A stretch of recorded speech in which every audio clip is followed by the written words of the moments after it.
This is Frozenopolis, a brand new 1.19.2 questing mod pack, and usually I would start a mod pack in the world, but for reasons that will become apparent momentarily, I am going to create this world right at the get-go here, and this is a little bit of a different mod pack, because we start in kind of this frozen wasteland of a world where it is always snowing, it's always cold, and from what I've seen, it's always somewhat dark, although maybe we just start towards the evening time. So the reason that I wanted to create a fresh world here is that when we start this pack, we actually get the climate clemency buff when we begin, and that is because in the middle, you'll notice a small gray circle between our health bar and our hunger bar, and that is our temperature. Basically, once this 20 minutes is up, we're going to have to start worrying about our temperature. If we come out into this frozen wasteland without any protection and without any heat source, we're going to start to freeze, and I think the opposite is also true. If we go near lava or we hold things that are too warm for too long, we're going to start to heat up, and I don't know if we melt, but we're definitely going to get too warm. Obviously, the name of the pack here is Frozenopolis, and so it's much more likely that we freeze than that we melt. This is a questing pack. The only thing we start with is a pair of leather boots and the quest book.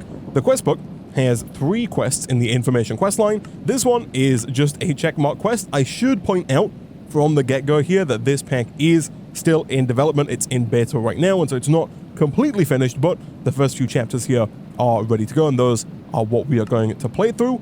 General information: be on the lookout for fruit trees and wild crops for food. You can make bowls of snow to eat, although it's not very effective. Snow won't stop falling down, so the snow is just gonna fall forever. And FTB Ultimine is in the mod pack. Hold the grave key to activate it. Note, the correct tool is required for FTB Ultimine to work. And then finally, this amazing mod pack was made possible by a collaboration between Ben Law and Cryptic. We're all set, and as a reward here, we get a potion snow cone from the Snowy Weaponries mod, and we get 16 toast sandwiches from Croptopia. Is that a slice of toast between 2 slices of bread? Who knows? Either way, that takes us on to the Sub-Zero questline, which begins up here with, it starts here. Learn the art of not turning into a popsicle. So right from the get-go, we actually can't break trees with our fists. It just doesn't work. But what we can do is we can punch leaves to get a stick. And so if we go ahead and break a leaf, I don't think you're guaranteed to get a stick, but as was mentioned in the quest book just now, if we hold down our Ultimine key, we can break all of the leaves on a tree at once, and that is going to get us both sticks and saplings. And so we can go ahead and just break a couple of trees worth of leaves, and that should hopefully get us more than enough sticks to not only complete the quest, but hopefully progress a bit further forward here, because the very next quest says to craft 4 sticks together to make 1 improvised plank. So if we do this, we get a single plank. The quest does want us to make 4 of those, and presumably that is because it wants us to make a standard Minecraft crafting table, like so.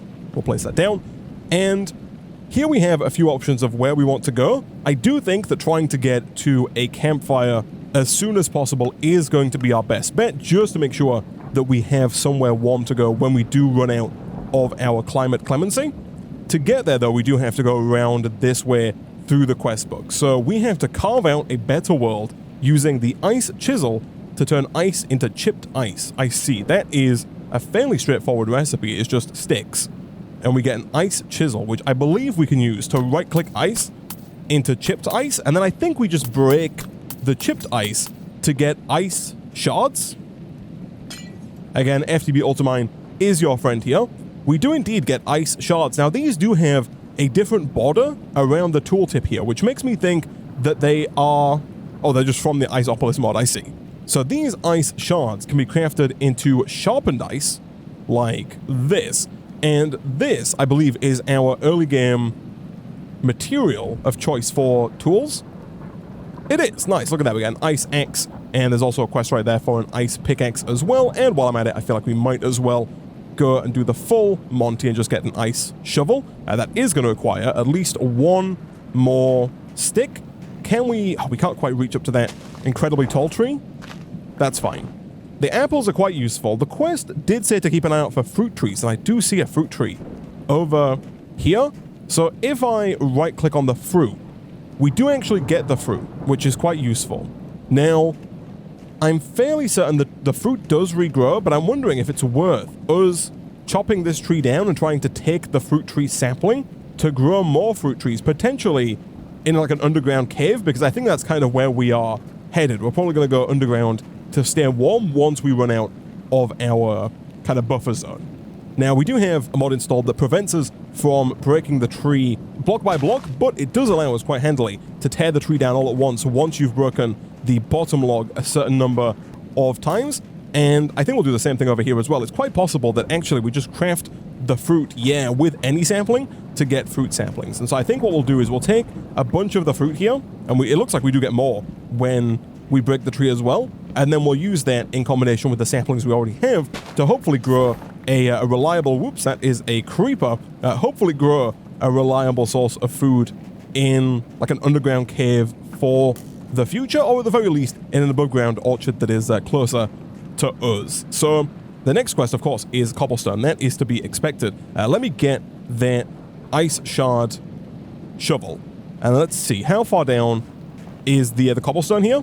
We did get gold nuggets there, which is very interesting. I'm not quite sure what it is we broke that gave us gold nuggets, but that is not something that I'm going to complain about. We do need a pickaxe here to break some of the sandstone, but I think the next step here is going to be, presumably, to get enough cobblestone, maybe to make a furnace for the charcoal for the campfire. Of course, what we can do here, if you hold down the FTB Ultimine key and then hold shift, you can go to mining tunnel using the scroll wheel, and then from there, we can break a mining tunnel worth of blocks all at once, assuming that works. Actually, never mind. It looks like the ice pickaxe is not good enough to use Ultimine. You'll see in the top left there, it says that it is not active, despite the fact that we are holding the Ultimine key. So we're probably going to have to invest in a slightly better pickaxe, potentially just a cobblestone one, before we can start using FTB Ultimine with a pickaxe. Once we've got at least 8 cobblestone, that's all we need for a regular Minecraft furnace. Let's head on back up to the snow here. I do want to keep an eye out for mobs, which I don't see any at the moment, but that's something that could change very quickly. Here, interesting, the campfire recipe doesn't actually require any charcoal. It just requires sticks, which is fairly handy. And I think what we'll do is we'll start kind of a little bit of a base down here. One thing I do quite like, actually, is the fact that the sound gets quieter down here. It's actually quite loud up on the surface with all of that rain. And so getting away from that down here is going to be quite nice, mostly just for my sanity. So we'll throw down the campfire. We do have shaders installed by default in this pack, and if we take the fire sticks and right-click those on the campfire, we get a nice warm campfire that we can use as kind of a pseudo furnace in the early game, but that we can also use as a heat source going forward. Speaking of which, now that we have the campfire fuel source, logs can be burned on the campfire to make charcoal, and then right here, let there be light. Torches can warm you up if you stand near them. That makes a tremendous amount of sense. So let's drop, I guess, 4 logs onto the campfire here. Those, I don't believe, are going to take too long to transform. They're not. And it does say here that the fire will go out, and we can kind of see at the top there that it's got about 40 seconds left worth of burn time, so apparently it doesn't matter whether you build the campfire like underground or on the surface. I do wonder if it'd go out straight away on the surface because of the water. That might be how that works, I'm not entirely certain. But either way, boom and boom, that gets us some torches. I will make a few. We can always get more charcoal and more sticks fairly easily if we want. And then now, we need to work this way and get ourselves some stone. That also seems extremely straightforward. 1, 2, 3, 4. Fantastic. Once we have that, the next quest is calcite. Snow and stone can be used to make calcite. I see. So 4 snowballs and 1 stone equals 1 calcite. We do have some snowballs on us, and I think it's probably going to be in our best interest to get another campfire down here. The good news as well is that these fire sticks do have quite a lot of uses. I'm not quite sure what the actual durability is on those fire sticks, but they do allow us to continually relight this campfire over and over again. One thing we should probably do is just throw down at least 1 torch so that we can see what's going on down here even when that fire goes out. But 4 snow and 1 stone gets us 1 calcite, and then the calcite can be used to get bone meal. I see, we can burn the calcite on the campfire to get 3 bone meal. Interesting. So if we do this, that, in theory, is going to get us 3 bone meal? It totally does. Nice. And then we can use that to craft white dye. And then it looks like the first big mod that we are going to encounter here is Botania. Before we do that, it might not be a terrible idea to try and get to the bed up here as well. I don't know how much exploration we're going to have to do on the surface, but if we have to do any in the evening, that is going to be a pretty bad time. And so let's craft the wooden shears. It is already nighttime, which is not ideal. Again, we can use our torch here actually in the offhand as kind of a light source just for moving around. And we are about 8 minutes away from running out of our grace period here. So let's switch our FTB Ultimine back to shapeless, because if we leave it on mining tunnel, it's not going to break the tree in the way that we want. That gets us 53 oak leaves all at once. And then those can be used to craft vines. Those vines can be used to craft leafy string. And that leafy string can presumably be used to craft wool, which you can then use to make a bed. Fantastic. Okay, let me get a little bit more in the way of leaves just to make sure that we've got enough. There goes our wooden shears, so that is probably enough for the time being. Celery crop as well. Interesting. I guess we will harvest that. That gets us some more celery seeds and a stick of celery. I don't know if we have to eat like a variety of foods in this pack, or if we can just eat the same foods over and over and over again. But back down here, let's do this to get a bunch of vines, and then let's do this to get a bunch of leafy string, and it looks like we have more than enough leafy string to get enough wool to make a standard Minecraft bed. Nice. And then we'll put that down right next to our campfire, and we'll go for a nice warm snooze. Okay, so yeah, it's not always nighttime, which is what I thought it might be at the start of the pack, but it is kinda always dark just due to the fact that we are always in the middle of a blizzard. Although I do really like the look of this this icy pillar over here, and the shaders adding like the reflections on the ice does look super cool. Either way, I'm getting a little bit distracted. That's this section taken care of. It looks like though, ooh, interesting, we have leafy armor, a leafy veil, a leafy poncho, leafy pants, and leafy boots. Interesting. Let me get some more leaves, although we do still have 43 birch leaves on us here. And so if we do this, that does get us a leafy poncho. And then we can do the same again, but with leggings. Oh, sorry, pants. And then we do already have leather boots. I don't know if the leather boots are actually any better or worse than the leaf boots. They have 1 armor, and it looks like the leafy boots are also 1 armor. They are indeed. But you know what? Just for consistency's sake, we do look like we're wearing full camo now, which is not particularly useful in a world that is entirely white from snow. But I think one thing we are definitely going to want to do here, actually, chat, is get some more wood so that we can make a chest, because our inventory is completely full of junk. And there we go. We're actually already starting to feel the effects of the snow. I did not think that would be the case. I wonder if it's like the boots I've taken off. We do still have the climate clemency, but we're already starting to feel the effects of the cold up on the surface, which is not ideal. Oh, I see. Thank you, chat. The Twitch chat is telling me that the leather boots here prevent me from falling into powdered snow, and that powdered snow is what's causing us to become very cold very fast. I see. Okay, so we do still have the climate clemency for the environment around us, but if we actually take the boots off and sink into the powdered snow, that's where we start to run into problems. That is fine. Let me temporarily eat this single stick of celery, which, as per usual with celery, is going to do absolutely nothing to satiate our hunger, but that's fine. Let's chop down another tree and let's see if we can't get a couple of chests going. I was really hoping that you guys would think it was daytime and would not attack me. You shouldn't be able to see me. I'm in full camo. Okay, fine. That string could be useful, but we just don't have the inventory space to carry it.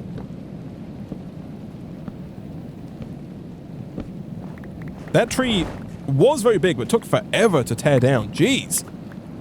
As a reward, though, we did get close to 30 logs, which is pretty nice. I do see a stray over there. I'm going to kind of just avoid that for the time being. I'll drop the oak leaves, and I'll try and get this string, just in case we do actually need the string.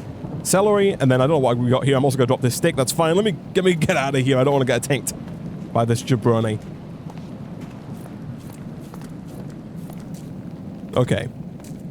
All right, let's do 2 of these, and let's get a regular old chest. And for the time being, we could probably do with making this little hole that we've built a fair bit bigger. It's not particularly large at the moment. Let me throw another torch down, like right about there. And let's put our chests down. I think we'll put a double chest down. Let's say here, and then if we get one more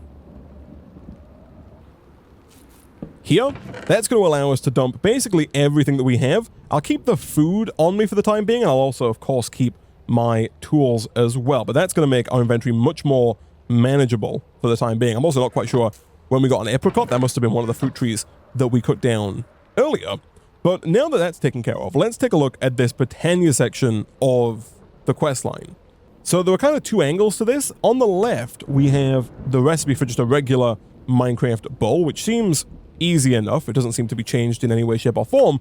And then we can craft a bowl with 3 ice shards to make an ice bowl. Unfortunately, we don't have enough ice shards to make that happen, but of course we do have our ice chisel, and we are right next to a giant lake of ice, which we should be able to utilize to our advantage here. I don't really want to break up this lake too much because I kind of like the way it looks, but over here we do have this slightly smaller pond of ice that we definitely can tap into to get some more ice shards. Fantastic. So that's an extra stack and a half of ice shards. I'm not quite sure how many we're going to need going forward, but a stack and a half seems like a good place to start. We've only got 1 minute 24 left before we run out of kind of environmental forgiveness, but that gets us a bowl of ice, and now we can use the campfire to melt the bowl of ice into a bowl of water. That makes sense because we need water in the petal apothecary to begin making flowers from Britannia. So let's once again light our campfire. Let's get, I guess, at least a few more bowls of ice here. I might as well get 4. That is the maximum number that we can melt on the campfire all at once. I'm not quite sure of the realism of this endeavor, but either way, it's done. And so now, the petal apothecary here is fairly easy. It's just 5 cobblestone and any mystical petal from Britannia. But to get those, we first need to get some floral fertilizer. It says use the fertilizer on dirt to create mystical flowers.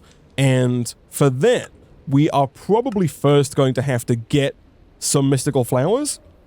A campfire can be used to break down a bone, block back into bones. Oh, I see. Interesting. So normally you can craft a block of bone with bone meal, but then you can't actually use it to get bones. But in this pack, we can take the calcite, which we get from snow and stone. We can place that onto the campfire. That's going to get us bone meal. We can then use that bone meal to make a block of bone and then turn that back into bones. Not quite sure what we're going to need the bones for just yet, because we definitely need the bone meal in order to get the floral fertilizer, but we'll come back to that as and when we need bones. For now, if we head on back up to the surface, we have now officially lost our climate clemency, and so I think it's quite possible that up here, yeah, you'll see that little gray ball in the center is now blue. So we are now actively getting colder, and I think we're going to see the visual effects of that fairly soon. I think if we stay out too long, we will actually start to freeze.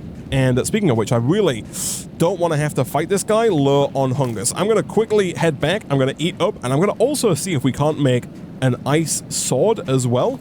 Because if we can, that might make our lives just a little bit easier. Can I do something like this? I totally can. That is good to know. Let's take the toast sandwich here. And basically what I'm trying to do is trying to find some, on the surface, mystical flowers, because we can use those to craft mystical petals, which is then going to allow us to craft floral fertilizer, and from there we can make as much floral fertilizer as we're going to need for the remainder of the pack. At least that is the idea. Let us see, where in the world did this guy go? Here he is. All right, perfect. Okay, so that is fine. Oh, there's another one. Fantastic. So right here, I believe these are mystical petals. They are indeed. We've got mystical orange flowers, and so I'll take as many of those as I can carry. We then need some dirt. So we've got a bit of dirt, but I don't think we have that much. So what I might do is grab our ice shovel, and do I have auto jump on? I do. I'm going to turn that off. But then we'll just go ahead and harvest some of the dirt around here so that we can set up a little bit of a dirt platform in our underground cave, just so that we're not having to come back up to the surface every time we want to do anything on dirt.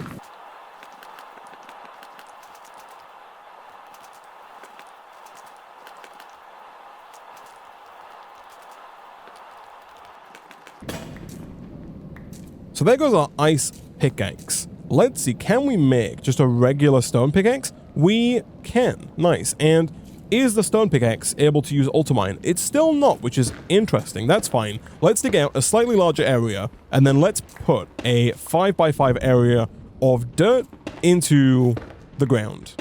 Alright, so let's throw down a 5x5 area of dirt here, because the idea with the floral fertilizer is that we can use it to right-click on dirt, and it will grow random colored mystical flowers. And we can use those mystical flowers to get more floral fertilizer, and we can use that to get more flowers. And we need specific colors of different flower in order to craft specific recipes from Botania. So the floral fertilizer is pretty straightforward, and the Twitch chat is correct in that if we wanted to, we could in fact use bone meal to get white dye instead of going out and getting our first mystical flowers. But I do kind of want to save as much bone meal as possible because we really don't have that much of it. So let's light this. Let's do 1, 2, 3, 4. While that's smelting, let's go and see if we can't get a bit more snow.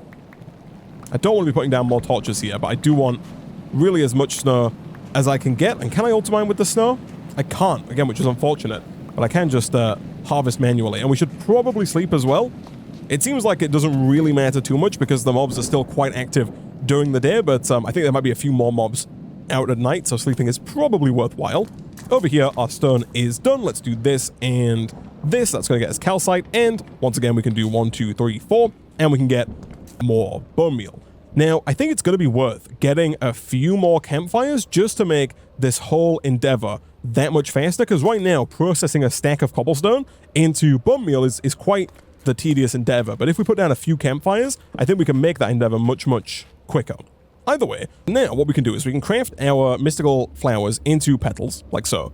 And then we need 1 bone meal and 4 dye in order to craft floral fertilizer. Now, thankfully, you can craft any mystical flower into its associated mystical petal, and then you can craft those mystical petals directly into their associated colored dye. So 4 orange dye and 1 bone meal gets you 3 floral fertilizer. You can then right-click that floral fertilizer onto the dirt, like this, and that gets us an assortment of other mystical flowers. In this case, we got a mystical brown flower, we got a mystical light gray flower, a mystical yellow flower, and another mystical yellow flower. And I think what I'll do is I'll set up another chest for these Botania flowers just to keep track of them a little easier. In fact, we might be able to craft the flower pouch from Botania. I think we can. It's just 5 wool and then 1 mystical petal. So we do have a ton of string and a bit of wool left. So if I do this, that gets us 8 wool.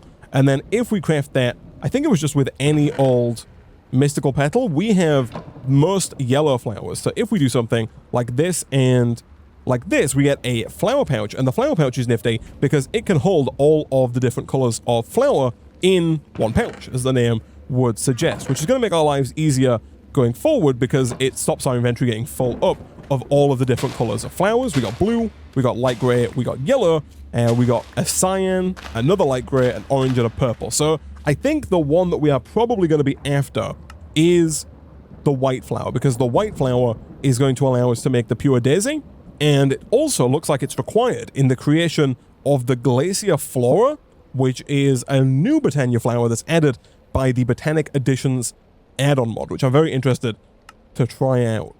We do now have what it takes, however, to make our petal apothecary. So if we take a light gray flower, again, any will do, and we get ourselves a petal, we should be able to do something like this to get our first petal apothecary. And then what we can do with that is place it down, let's say right about here, and drop in our bowl of water. Nice. We can then right-click to take the bowl out. It's also quite possible we might just be able to right-click the bowl of water onto the petal apothecary instead of throwing it in.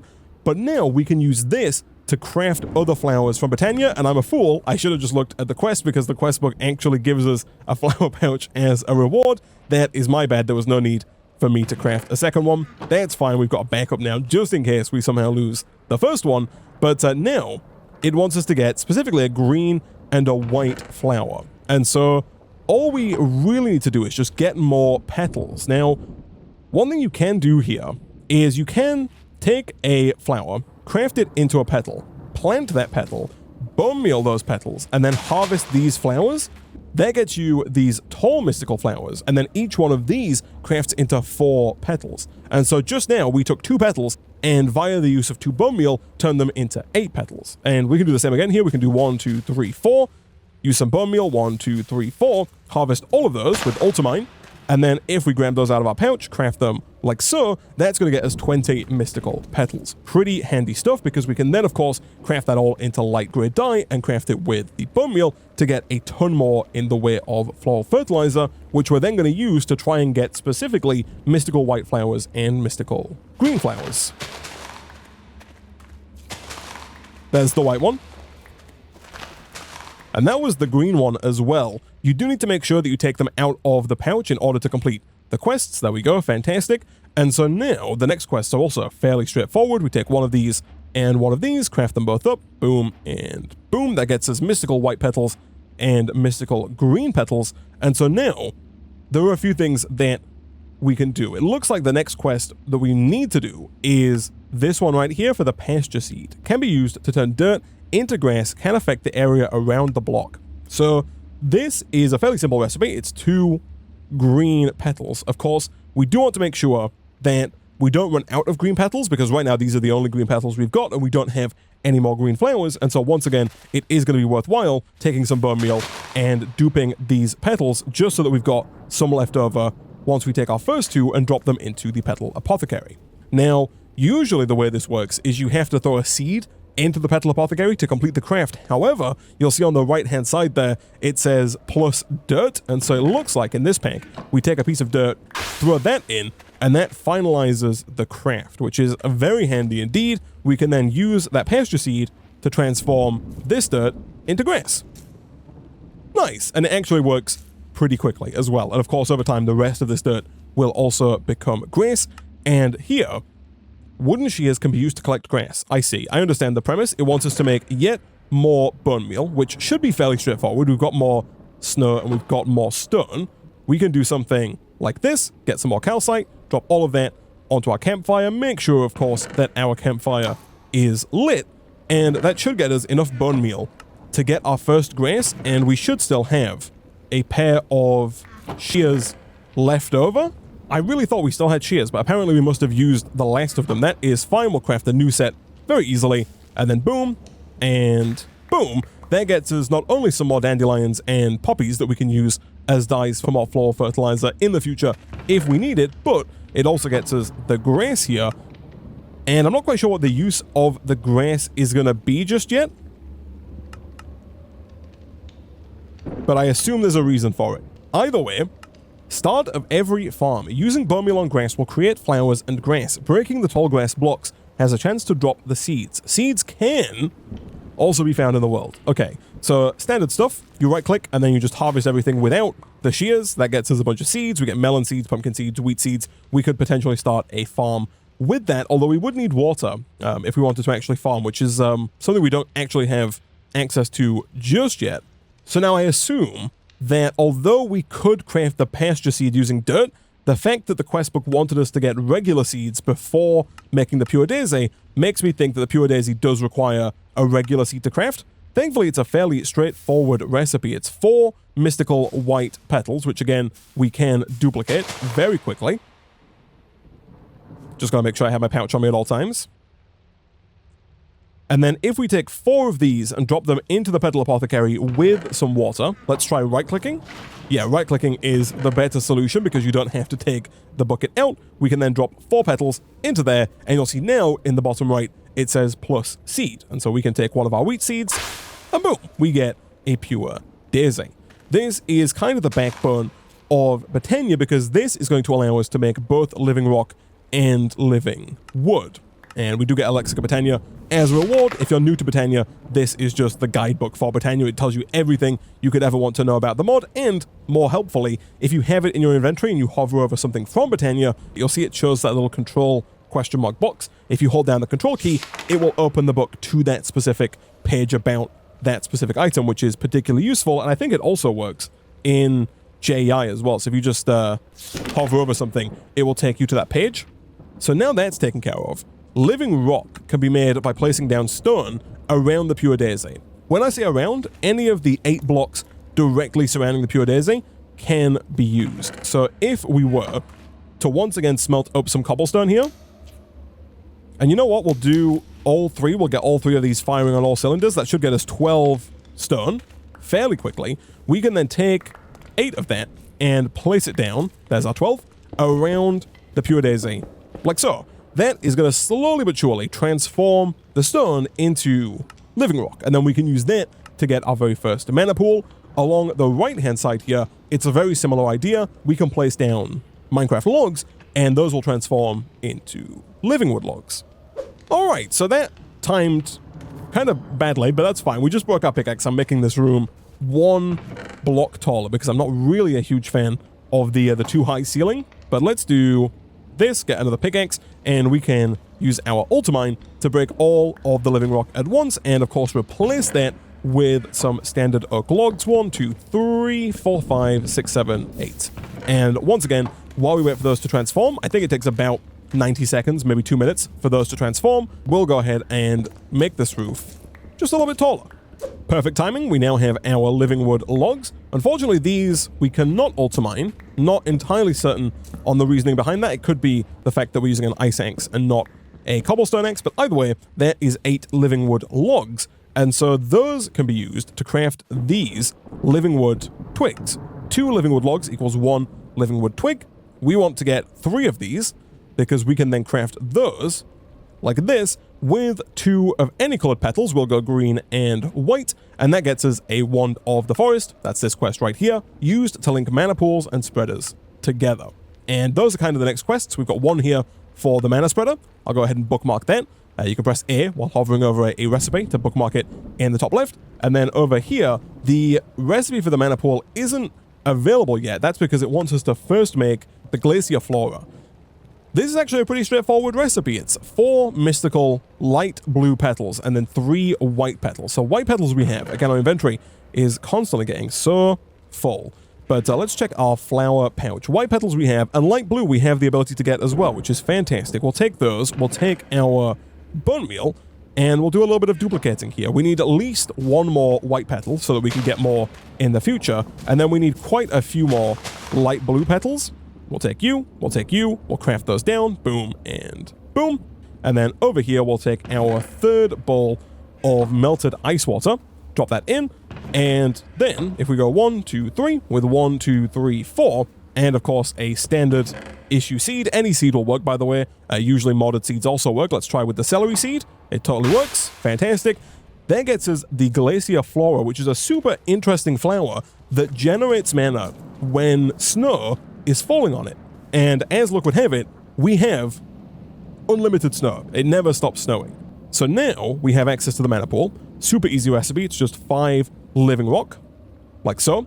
And then we're almost done with this chapter here. Down here we have a quest for the mana spreader, and as we bookmarked earlier, the mana spreader requires 6 living wood logs with 2 more living wood twigs and any petals. So we are going to have to transform a few more logs into living wood, and I think while we wait for that to transform, it's probably going to be in our best interest to go and chop down a few more trees to get a bit more wood. Interestingly, if you take the leaves off a tree first, you can then break it like a standard tree. It doesn't break like the other trees where you've got to hit the bottom log 100 times before it breaks. Alright, so I put down 8 more logs after the first batch completed its transformation, and so now we should, I think, have enough living wood logs to do this and get 2 more twigs. And then if we do 6 logs with 2 twigs and then 1 mystical petal, we'll do green. Unlike the Wand of the Forest, with the Wand of the Forest, the petals you use determine the color of the wand, which doesn't actually have any practical effect. It's just a cosmetic change, but if you like different colors, you can use them on the wand. The mana spreader has no such effect. I don't think it matters at all, although I could be wrong. I'm fairly certain it doesn't, but let me try. If I do this, yeah, I was wondering if it changed that color there, or if we just happened to pick green. We just happened to pick green. That's fine. So now, the flower we just made, this one right here, the Glacier Flora, can generate mana from snow, but it has to actually be getting access to that snow. And so I think what we're going to want to do in a somewhat awkward fashion is dig a hole from where we currently are up to the roof. So we are at X126 and we're at -108. So let's go see if we can find that exact coordinate up on the surface. And I don't want to dig straight down because that's going to be a little awkward. But, and also, you know what, let's sleep real quick just so that we can kind of try and reduce the number of mobs that are around. And in fact, you know what, I'm going to just dig up this way as opposed to digging down the other way. I think that's going to make a lot more sense. We'll nerd pull up and then we'll just break some of the blocks like this. And there we go. I don't know if we're going to have to break that tree. I think we actually might. Let's just do that real quick, just in case. I think the snow does have to actually be falling on the flower. So we'll tear down this entire tree, hopefully faster than that mob can get to us. There we go. That is gone. I think our little hidey hole is right here. It totally is. There's our cobblestone. And so now if we dig all the way back down, we should have a straight line of sight from the snow down into our cave. Look at that. We'll know it's worked when we can actually see the snow particles. And so now, if we place this flower down, that should start generating mana. What we can then do is place down our mana pool, let's say here, and we can place down our mana spreader, let's say here. Now, if we take our wand of the forest, we can see right now that this glacier flora is not connected to this mana spreader. To fix that, we can just shift right click on the glacier flora and then shift right click on the mana spreader, and that mana spreader is now connected. The mana spreader here is already connected to the mana pool. As you can see, when we hover over it with our wand, it lights up the mana pool. If we wanted to, we could shift right click and then shift right click to link those as well. But again, those were already linked by default. And you'll see that it is sending over bursts of mana because the glacier flora is taking the snow, using that to generate mana. That mana is being sent to the mana spreader, or it's being sucked away by the mana spreader. And then when that mana spreader gets enough mana, it will send a big old burst of mana over into the mana pool. And we can then use that mana for different crafts in the future. The final quest that we've not done in this quest line is just the quest for bones. And so how much bone meal do we have? We've got 2 bone meal. That's fine. I did get some more cobblestone smelting while we were waiting for the living wood to transform. And so if we do something like this, and we go 1, 2, 3, 4, and then this, and 1, 2, 3, 4, that should get us hopefully more than enough bone meal to craft our first bone block. And then we can take that bone block, place that on the campfire, and that should get us our first bones. It does. Nice. And I think that that is this quest line complete. Oh, no, never mind. It didn't register when I crafted the leafy veil or the leafy chestplate. There we go. All right, that is the first chapter of Frozenopolis complete. And that is where I'm going to wrap up this first episode of Frozenopolis. Next time, we'll come back and we'll start on chapter 2 here called From Cold to Gold, which is going to involve us getting ourselves an orchid, using that to generate ores, and then using those to craft our first machines before we move forward into Frozen Progress, where we actually start to get into some real tech mods. But for now, as I said, I'm going to go ahead and wrap up this episode of Frozenopolis there.